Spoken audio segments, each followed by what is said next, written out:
Alright, here's our next tutorial. It's of this cute beanie.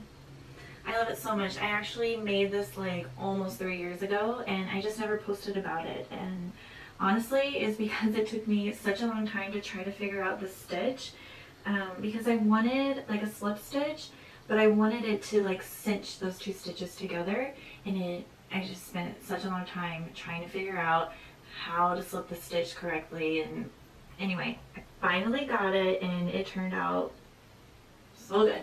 I don't know, I was just like, oh, so I just hand this out to people with like all my hard work and then that's it. So I didn't do anything about it, and I just found my beanie from a while ago and I'm like, this is so pretty, well, let's post it. But it took me a long time, so the pattern isn't free, but it is at a very fair price, and I hope you will support me and really enjoy it because it turned out beautiful. There will be a video tutorial. I'll show you a little bit of what you need to know so that you can decide for yourself if you can make this pattern before you buy it. To download the pattern, just click on the link that's underneath my video. The sizes that are available are child all the way to adult. You can twin with your little one if you'd like. I always like to do that. But anyway, so this is what it looks like. I'm gonna just do a little turn.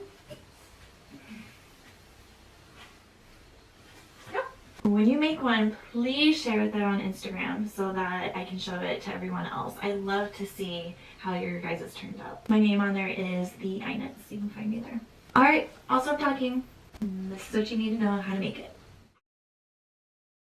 I hope you guys enjoy this pattern. It's really simple. You just need to know how to slip knot, cast on,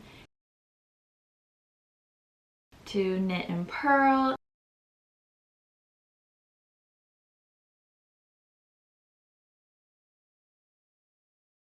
and to slip stitch.